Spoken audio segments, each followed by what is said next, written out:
my capstone project was a newspaper, so I'm going to hand out the newspaper. Wow, what a journey. Many challenges, but also many successes. Learning can certainly be challenging, but how enriching and enlightening this master's program has been on both a personal and professional level. I obtained my BSW from the University of Northern BC in 2002, and have since worked primarily within mental health and addictions. In 2010, I did a postgraduate certification in child and youth mental health, and that's kind of started my furthering of my academic career. Mental health is kind of my passion. You're going to see it reflected in my capstone project.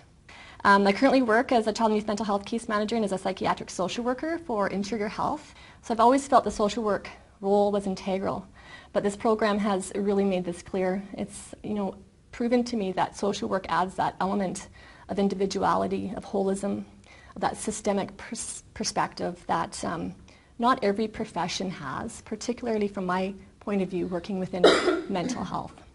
We work to support, as social workers, our clients in having their voices heard, in ensuring that their inherent right to autonomy is met, and we work outside that medical model box in finding some pretty unique solutions and innovative ways to meet our clients' needs.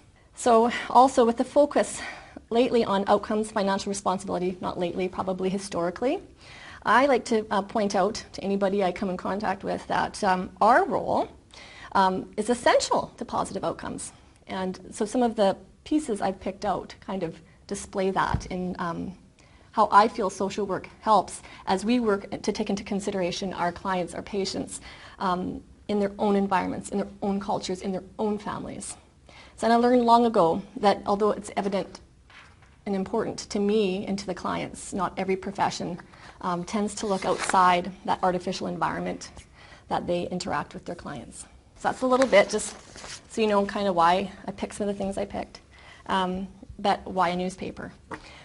Where do I get my news? I get it online. And it spoke to me, that here I have completed my degree in this very non-traditional format. And as social workers, we need to understand that where our clients are coming from too, we have to step outside of that and utilize some of these newer models that I've learned in here and meet them where they are at in their culture, in their system, however they're comfortable. So although something might have been comfortable for me, I had to look at how the progression occurs from the traditional to the modern and recognize, and that this is kind of the point of this, is to recognize that the traditional elements are there, but we have to blend them with the more future movement of social work and how we interact with our clients, how social interaction occurs, and how knowledge is mobilized in general. So within the newspaper, I've offered mostly my own work from the past 2 years, as well as some information that draws on my own mental health interest. So on page 1, it's a small excerpt from one of my papers entitled "Does a Diagnosis Hurt or Help?" On page 2, my op-ed article entitled "Childhood Poverty and the Health of Canada's Children."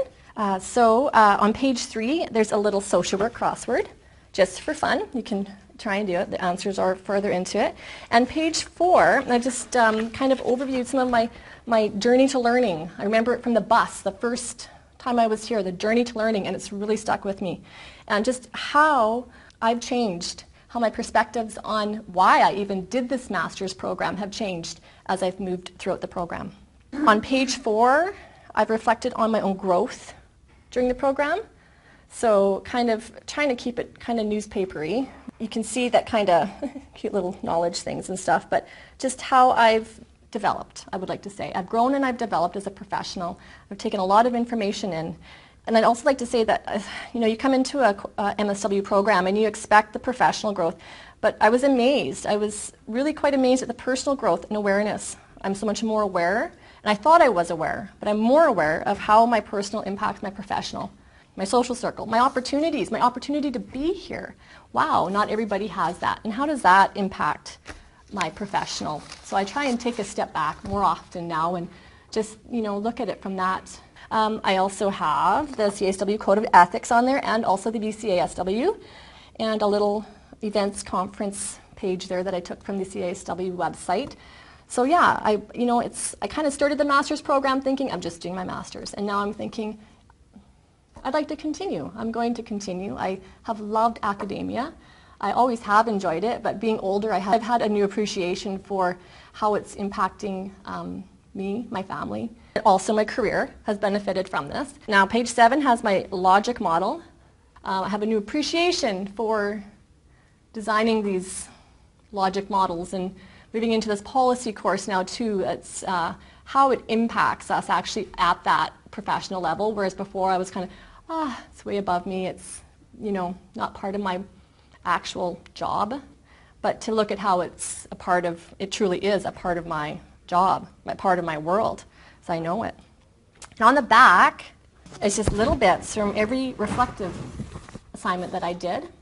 I picked out a few words here that jumped out to me: intense, strive, reflect, explore, question, awareness, and journey. So that, when I read that, that's kind of what stood out to me, what was meaningful to me, and that's it. That is my capstone project.